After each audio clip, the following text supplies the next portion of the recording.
downturn. Has this economic downturn affected the ball club at all? It has a little bit in the way of attendance and sponsorships, especially being in California. We were hit harder than most states. Many of our big sponsors used to be banks and realtors and car company or auto dealerships, and they all had to cut back this year on their sponsorships. Our advanced ticket sales weren't as good as we had hoped for, but we kind of knew that going in that it would be a little tougher this year.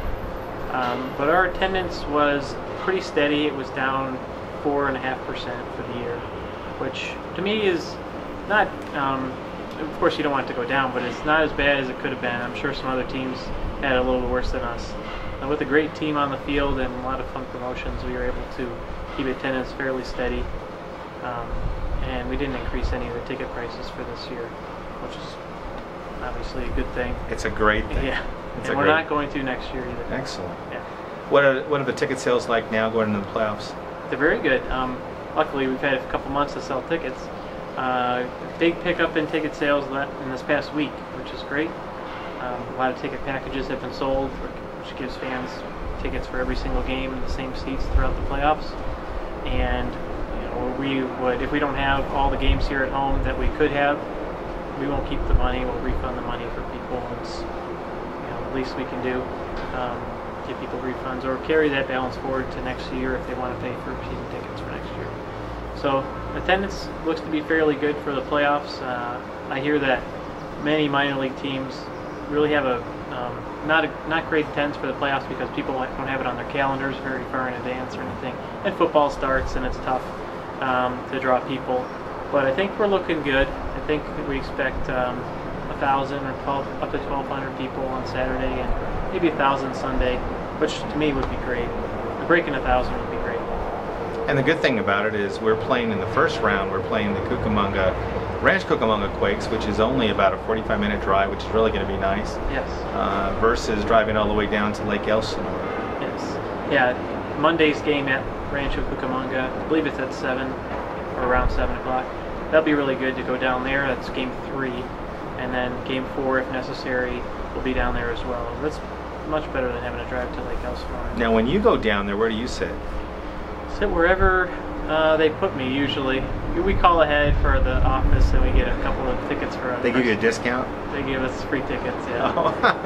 And they give you a 20% discount coming from Lana Desert. Well, we usually sit behind our dugout or behind the screen, behind home plate. But we'll sit wherever for the playoffs if those seats are sold. We just want to be in the ballpark. There's a saying, the saying goes, inquiring minds want to know. I'm going to give you 5 words, and you just go ahead and tell me what you think, okay. What's on your heart. High Desert Mavericks, Apple Valley. People are talking about Apple Valley as a possible new home for the team. It's an exciting proposition, that's for sure. I know that the town was working hard on some plans to build a ballpark. Hopefully that would open up in 2012. That's what they're talking about now. Originally I thought about 2011, I guess. Is that what you call it? We haven't gotten up there. Yeah, 2011. 2011.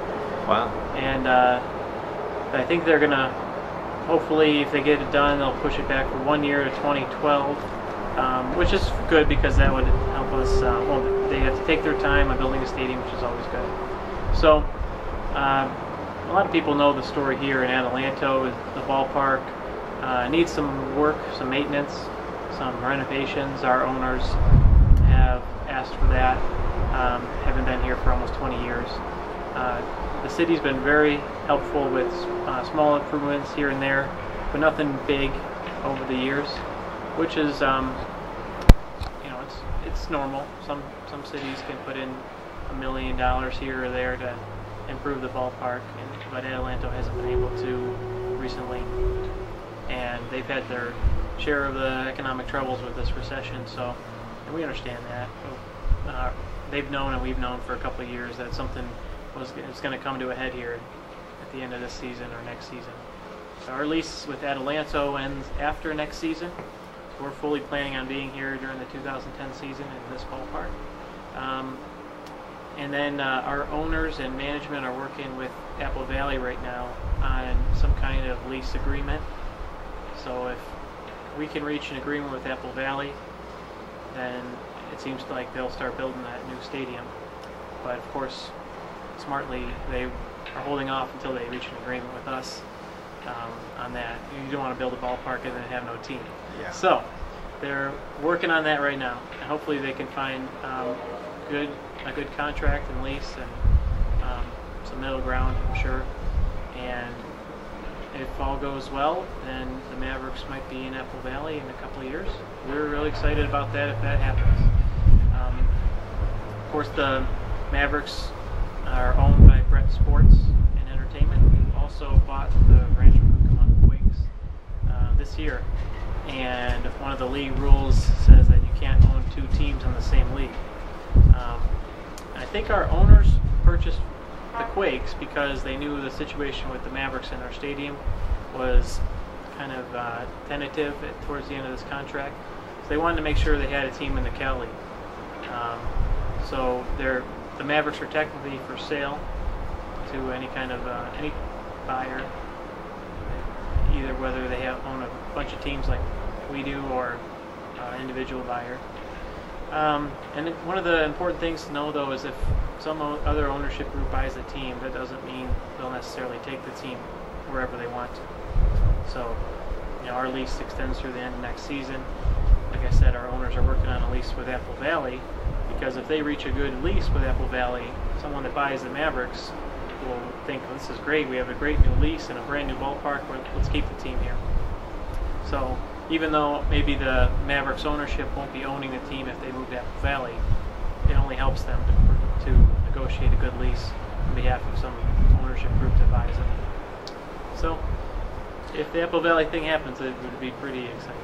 And what's the general feel of the ballpark, the ball team, the organization, the office about moving to Apple Valley? I think the office is pretty excited. The ownership would be excited about that.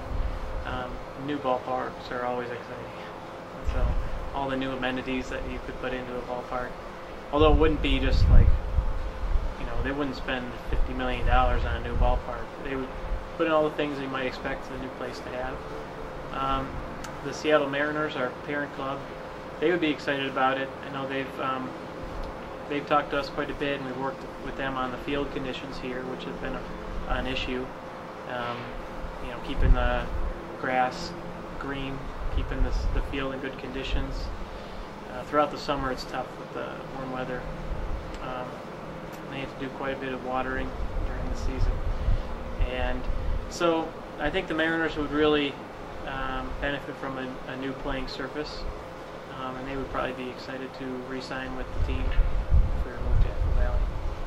And as far as the fans go, I've heard most people are very excited about it, about 90%. 10% say, well, I live closer to Adelanto, I hope they stay here. I don't want to brave the traffic on Bear Valley Road to go down there, which I understand. But I think most people are pretty excited about it. And that area seems to have more of a central location, although it's kind of on the far east side of town.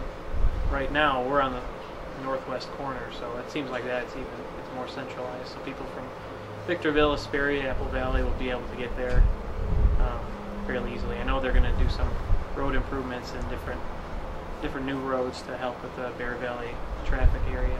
But now, even if you go down there now, there's a lot of cars, especially at 5 or 6 o'clock. But I never see myself waiting in traffic too long down there, because there are a lot of lights and they seem to move pretty quickly. So it seems like Apple Valley knows how to work that situation. Although there are a lot of cars, you don't sit there and bump them up or traffic for too long. I have a suggestion about the new ballpark. Actually, I have a suggestion for you for next year. Okay. Perfect. By the way, the field looks great. The scoreboard is what looks wonderful. Everything looks really good. I just have one suggestion. Could you guys get an extra condiment table? We need a little more mustard and a little more ketchup. Yeah. That would be good. It'll be good. See what I can do about that. All right. That's a reasonable request.